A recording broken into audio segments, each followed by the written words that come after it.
بما اني اسكندرانية تعالي اقولك ازاي تعملي حواوشي اسكندراني بطريقة سهلة جدا وبسيطة. ازاي تعملي العجينة وتكون هشة قوي، سواء هتعمليها وش سمسم زي المحلات او هتعمليها برضو زي المحلات وش بيتزا بطريقة سهلة جدا. هقولك مكونات العجينة بالظبط ازاي تطلع معاكي هشة، وازاي الحشوة تبقى معاكي مظبوطة. تعالي اقولك الطريقة. اول حاجة نسمي الله، معايا كوباية من المية 250 ملي الدافية، حط عليها معلقتين من الخميرة، معلقتين كبار من الخميرة الفورية. مهم جدا ان المية تكون دافية. وبعد كده هضيف معلقة صغيرة من السكر، هقلبهم كويس جدا مع بعض لغاية لما السكر يدوب زي ما احنا شايفين كده. مهم ان المية تكون دافية، لا سخنة ولا باردة. بعد كده هيكون معايا كيلو من الدقيق، هاخد منه 4 معالق او 3 معالق بالظبط، 3 معالق بالظبط من الدقيق. وهبتدي اعمل بولش كده. انا بربي الخميرة اللي هعمل عليها العجينة، بغطيها 10 دقايق كده وبسيبها في مكان دافي او في المطبخ عادي على الرخام كده. بعد 10 دقايق شايفين ما شاء الله الخميرة اتفعلت ازاي وعملت فوم كده. دي كده اول خطوة. باقي المقادير اللي معانا هيكون معانا علبة من الزبادي، ودي زبادي انا عاملاها في البيت. معانا معلقة صغيرة من البيكنج باودر، نص معلقة من الملح، مية دافية طبعا ده حسب احتياج العجينة، وكمان كيلو من الدقيق جميع الاستخدامات. نخلين الدقيق كويس.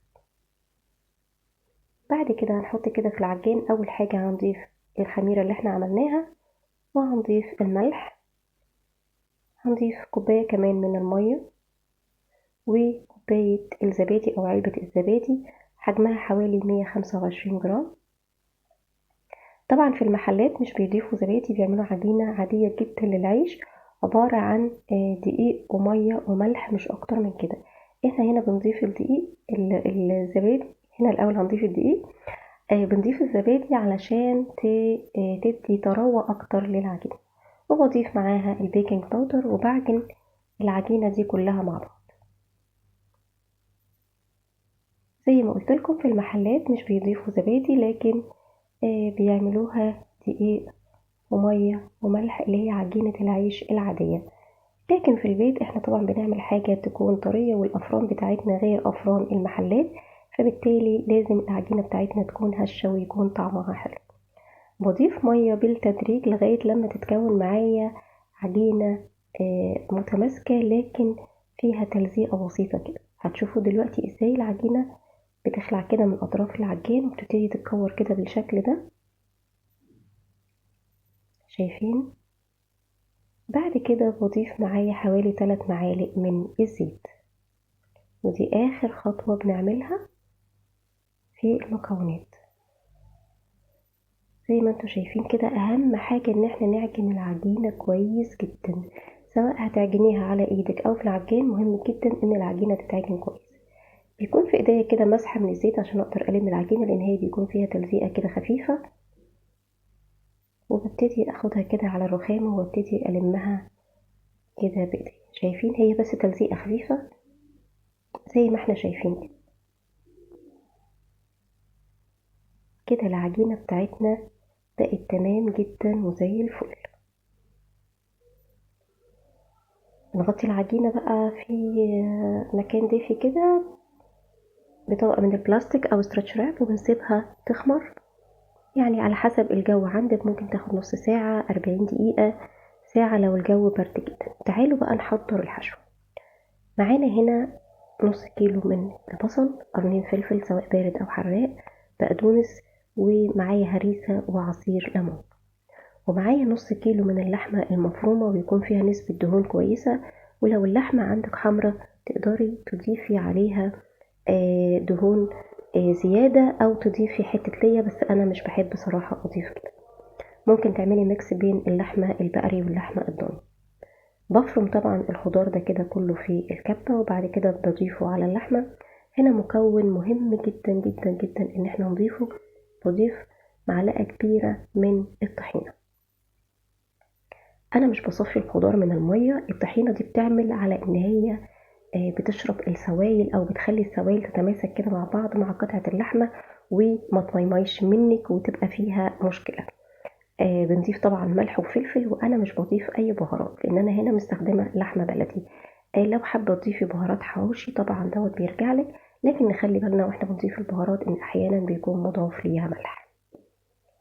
كده العجينة بتاعتنا خمرت، هنبتدي بقى ناخدها كده ونبتدي نقطعها على حسب الحجم اللي احنا عايزينه، عايزين نعمل حجم كبير او صغير. وريته في اول الفيديو الحجم الكبير اللي انا كنت بطلع منه اوردرات في الشغل، وهعمل لكم دلوقتي حجم صغير لو حابين اللي هو بيبقى زي بتاع المحلات اللي هو الصغير. ببتدي اقطعها قطع كده حوالي 150 جرام، تقدري تكبريها او تصغريها زي ما انتي عايزة، وبغطيهم وبسيبهم 10 دقايق، وبحاول اكور بقى اللحمة دي على قد الحجم اللي انا عايزاه. يعني بتكون حوالي مثلا 90 جرام او 100 جرام قطعة اللحمة. بعد 10 دقايق ببتدي اخد العجينة كده وافردها بسيط خالص. انا هوريكم طريقتين للفرد وطريقتين للحشو نقدر نعمل بيهم الحواوشي. ببتدي احط الكرة كده بتاعت اللحم كده فيها على الرغيف،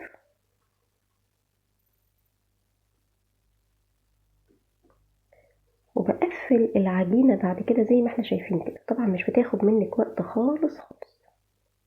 وببتدي بقى امسك الاطراف كده بتاعت العجين اجمعها واقفل على اللحمة كويس جدا، مش عايزة اي جزء ابدا من اللحمة يكون باين زي ما احنا شايفين كده. بقفلها كده ونعملها كورة بالشكل ده.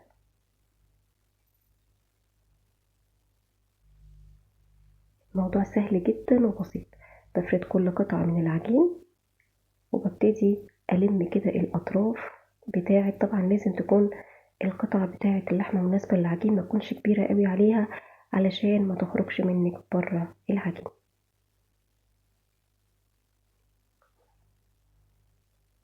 كده قفلنا عليها كويس. بنبتدي بقى نفردها كده بشويش، هوريكم دلوقتي ازاي، وهوريكم طريقة تانية للفرد اللي انا بفضلها.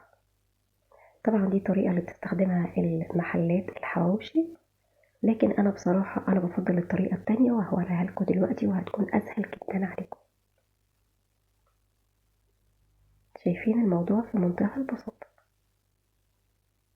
في المرحلة دي احنا مش بنخمر تاني، احنا بنفرد بس كده. بنيجي بقى صينية مدهونة بدهنة خفيفة كده من الزيت، وايديا يكون فيها برضو مسحة خفيفة من الزيت، وابتدي افرد رغيف الحواوشي بالشكل ده. بفرد بشويش بطريقة متساوية، مش عايزة العجينة تطلع او تطلع اللحم مني او تتقطع مني. بحاول على قد ما اقدر ان انا افردها كده بشويش. طبعا كده اللحمة بتتوزع جوه العجينة كلها، والطحينة اللي احنا حطيناها ما بتخليش فيه اي فراغات وبتخلي اللحمة متماسكة داخل العجينة. بعد كده بخرمها بشوكة عشان انا مش عايزة الوش ده يتنفخ قوي ويقب كده وممكن يتحرق معايا في الفرن. وبدهنها بدهنة من السمنة. عندك اكتر من طريقة تقدري تدهني بيها الحواوشي. تقدري تدهنيها بمعلقة كده حلوة او دهنة حلوة كده من السمنة البلدي، تقدري تدهنيها بمعلقة من اللبن، او تدهنيها ببيض او صفار بيض ولبن، اي حاجة فيهم زي ما تحبي. نحط بقى رشة من حبة البركة ورشة من السمسم زي المحلات ما بتعمل بالظبط.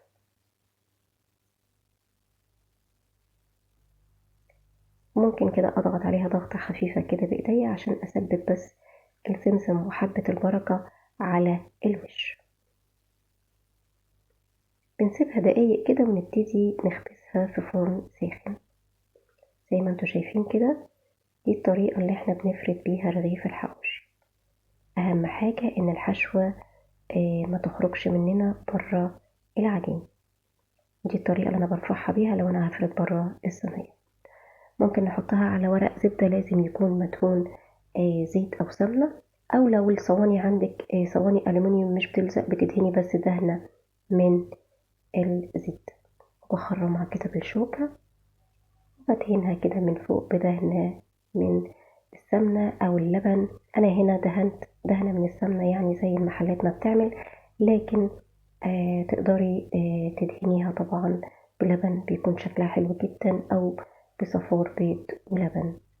هنا تعالوا نعمل بقى الحواوشي اللي هو وش بيتزا. هو مش بيتزا لكن بياخد بس الوش، هو بياخد مكونات البيتزا طبعا بدون صوص. بنحط كده اي نوع جبنة عندك، سواء جبنة موتزاريلا او ميكس جبن. دي شرايح من الطماطم، لكن انا شايلة القلب بتاعها علشان يعني ما تطريش العجينة وتلاقي العجينة كده الوش بتاعها مي كده من فوق او في مية. وبحط شرايح من الفلفل وشرايح من الزيتون على حسب طبعا ما تحب. الوش بيتزا ده بيدي طعم تشيزي كده حلو، وكمان بيخلي العجينة أطرى أكتر. الوش بتاعها بيكون طري أكتر. طبعا زي ما تحبوا، اللي بيحب يعملوا وش بيتزا تقدروا تعملوه كده، واللي بيحب يعملوا عادي تقدروا تعملوه عادي بالسمسم وحبة البركة، أو من غير خالص لو مش بتحبوهم هيطلع معاكم زي الفل. برضو خرمناها بالشوكة وحطينا عليها آه، الجبن والحاجات بتاعتكم. دي بقى الطريقة التانية اللي أنا بقول لكم عليها. بجيب رغيف من العجينة أو قطع من العجينة بفردها، وببتدي أفرد عليها اللحمة وأوزعها بالشكل ده. وبجيب رغيف تاني وبنقفل على العجينة دي كويس زي ما احنا هنشوف كده. بحط بقى الرغيف التاني على الوش وابتدي أقفل الأطراف. أنا بحب الطريقة دي، بتديني الرغيف حجمه حلو، وبتديني كمان اللقمة بتكون محملة. وبنقفل الأطراف بالشكل ده. تقدري تسيبيها على الوش ده، لكن تقفلي الأطراف كويس جدا. لكن لو انتي قلقانة ان هي تفتح منك بعد ما تقفليها كده، تقدري تحطيها على الوش التاني وتخلي التقفيلة بتاعتها من تحت بالمنظر ده. شايفين بقى ادتني طبعا عشان حاطين رغيفين مع بعض ادتني حجم اكبر. بتديكي طبقة حلوة جدا، واللحمة بتكون متوزعة كويس جوه وبتكون لطيفة. نسويه طبعا على درجة حرارة عالية 200. بيطلع معانا بالشكل اللذيذ ده المني اللي احنا عملناه. وهوريكم كمان الأحجام الكبيرة اللي عملتها. طبعا ده كان بارد شوية وهو سخن بيكون جدا. تقدروا كمان مع الحشوة جوه جبنة، لكن أنا بقول لكم دي الوصفة الأصلية الأساسية اللي تقدروا تعملوا بيها الحواوشي الاسكندراني في البيت بمنتهى السهولة. عايزة أقول لكم طعمه تحفة، سهل جدا، بسيط، ريحته حلوة قوي. شايفين بقى الحشوة متوزعة ازاي؟ طبقة العيش قد طبقة اللحمة، مفيش حاجة تخينة ومفيش حاجة رفيعة. العجينة هشة قوي. بصوا هنا لسه في مطة بس بسيطة كده من الجبنة. العجينة هشة جدا، طرية طراوة مش طبيعية. ريحتها كمان تحفة. تقدروا تعملوها كده أو من غير جبن خالص. ده اللي دهناه سمنة على الوش ومعمول بالسمسم. وكان سخن هنا بقى، ده كنت مطلعاه كان لسه سخن. شايفين الحشوة؟ بصوا متحركتش من مكانها، يعني الحشوة مفيش أي فراغات بسبب معلقة الطحينة اللي احنا حطيناها. وده اللي أنا كنت دهناه بمعلقة كده على الوش من اللبن. ومعمول برضو منه تشيزي بالشكل ده، عليه جبن، وممكن تقطعوا الخضار صغير عليه بالشكل ده زي ما تحبوا.